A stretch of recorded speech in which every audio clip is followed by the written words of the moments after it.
आई, मी असं काहीच नाही केलं की ज्याने तू माझ्यावर चिडशील. मी तर अविनाशला भेटायला लेकवर गेले होते. तो टेन्शन मध्ये होता. मी काल त्याला सांगितलं ना की मला बघायला येतंय म्हणून.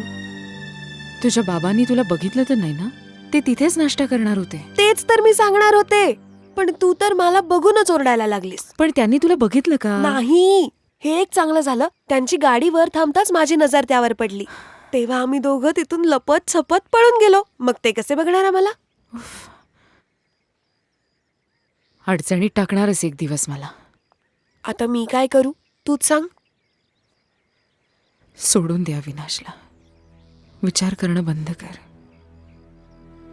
आयुष्यात जिवंत राहण्यासाठी असं खूप काही सोडून द्यावं लागतं. मला असं आयुष्य नाही जगायचंय कोणत्याही परिस्थितीत.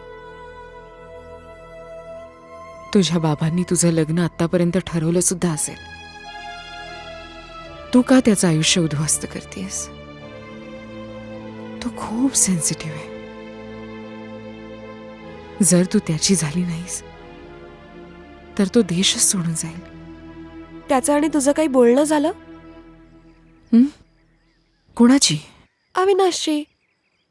मी अविनाशबद्दल बोलत होते. बोलत तर होतीस. हो, त्याच्याविषयीच बोलत होते. आई, तुला काय झालंय? नक्की मनावर ओझ आहे, नाहीतर अशी कधीच चिडत नाहीस माझ्यावर. तुम्ही लोक तुमच्या प्रोग्राम्स विषयी मला कधीच नाही सांगत. तू पण नव्हतं कळवलंस दुपारी जेवायला येणारेस ते. सॉरी, सांगून तर जायला हवं होतं. पण आई, गेल्या 1 वर्षापासून मी तिकडे त्या कॅम्पसमध्येच तर जेवते. आज बाबा लेकवर आले त्यामुळे कॅम्पसला नाही जाता आलं म्हणून घरी परत आले. काय होतंय मला? बरं झालं तुझ्या बाबांनी तुला आणि अविनाशला तिथं बघितलं नाही, नाहीतर खूप अडकलो असतो आपण. बघितलं असतं तर आजच निर्णय झाला असता. अविनाश तर भित्राच आहे.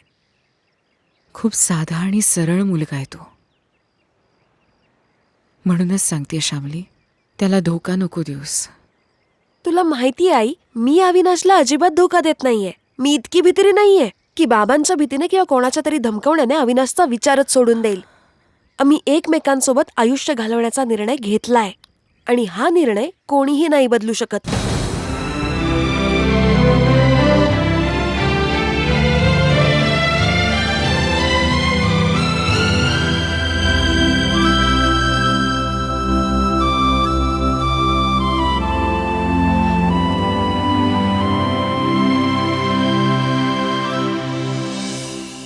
बेदी साहेब, तो प्रकाश जो तुम्ही पाहताय ना, तोच रस्ता डोंगरांपर्यंत जातो. डोंगराच्या उजव्या बाजूला लेक मिसचा परिसर आहे. आपल्या कॉम्प्लेक्ससाठी यापेक्षा चांगली जागा असू शकत नाही. कॉम्प्लेक्सच्या ह्यूज बिल्डिंग्स दुरूनच दिसायला लागतील. नाही नाही नाही, मी कधीच या परिसरासाठी उंच उंच इमारतींचा विचार नाही केला. मी कुठल्याही परिस्थितीत इथली जी नॅचरल ब्युटी आहे ना, ती खराब करण्याच्या बाजूने नाही आहे चित्रंजन साहेब. हा जो कॉम्प्लेक्स असायला हवा, हा एक असा कॉम्प्लेक्स असायला हवा जो इथल्या नॅचरल ॲटमॉस्फिअरमध्ये मर्ज होऊन जाईल, एक होऊन जाईल इथल्या नेचरसोबत. You know, I see this complex as घनदाट जंगलाच्या मधोमध छोट्या छोट्या सुंदर झोपड्या, मॉडर्न सिव्हिलायझेशनपासून खूप दूर. हो, पण प्रत्येक प्रकारच्या मॉडर्न ॲम्युनिटीज आत असायला हव्यात. फॉरेन टुरिस्टला हेच हवंय चित्रंजन साहेब. ठीक आहे बेदी साहेब, उद्या तिथेच जाऊयात. अजून काही परिसर माझ्या डोक्यात आहे, पण आधी तोच परिसर पाहूयात. तसं बेदी साहेब, मायनिंगपासून टुरिझमचा विचार तुम्हाला कसा आला इथे येऊन? तसं आपल्या देशात इन्व्हेस्ट करण्यासाठी माझ्याकडे बऱ्याच आयडियाज होत्या, त्यापैकीच ही एक होती. मी खूप काळापासून आपल्या देशासोबत तुटलेलं नातं जोडण्याचा प्रयत्न करतो चित्रंजन साहेब. आता यावेळी टोक्योमध्ये आपली भेट झाली आणि माझं नशीब मला इथे घेऊन आलं. चला, चांगलं झालं म्हणा की. हां, चांगलं आहे, पण काही सांगू नाही शकत.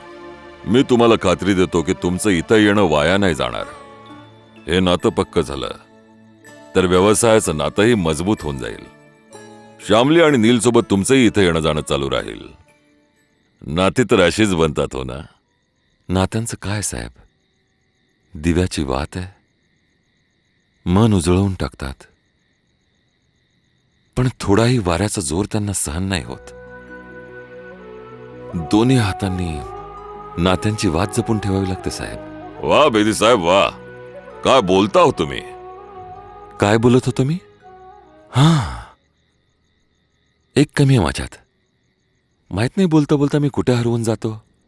कधी कधी स्वतःचाच खूप राग येतो साहेब. ओ, जर माणूस प्रत्येक गोष्टीलाच तत्वज्ञानाच्या नजरेतून बघायला लागला तर नजर धूसर होते. राग तर येणारच. मी या बाबतीत खूपच प्रॅक्टिकल आहे. आयुष्याला एका बाजारासारखा समजतो. व्यवहार करायला निघालोय. झालं तर झालं, नाही झालं तर पुढे निघून गेलो. साहेब, तुमचा फोन आहे. माझा फोन? यावेळी? विचार कोणाचा आहे? जांबियावरून आहे. जांबियावरून? Excuse me. हॅलो. हा, put me on please. Hi hi darling, how are you? हा, मला धापका लागली आहे. अगं, मी बाहेर होतो लॉनवरती चित्तरंजन साहेबांसोबत. पळत आलोय. अहो मालकीणबाई, तुमचा फोन येईल आणि मी पळत नाही येणार. तरसलो होतो तुझा आवाज ऐकण्यासाठी. I miss you darling. हा, काय? अगं नाही ग, इथे येऊन तुझी जास्तच आठवण येतेय. Really I miss you. हा, कशी आहेस तू? हा, कोण, श्यामली? मला तर ती खूपच आवडली आहे. शी इज व्हेरी क्यूट. नाही, आता फक्त चित्तरंजन साहेबांसोबत बोलणं झालंय. श्यामली आणि तिच्या आईसोबत बोलणं झालं की मी तुला कळवेनच. तू नीलला पाठवून दे तेव्हा. हा, आणि नील कुठे आहे तो? सुधारणार नाही. हा अहो मालकीणबाई, अशी सून मिळते की दुनिया जळत राहील.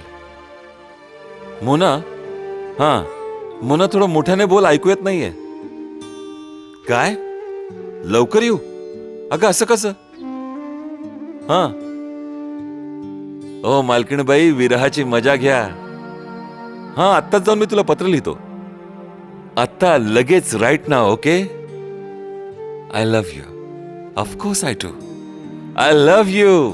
All right, bye.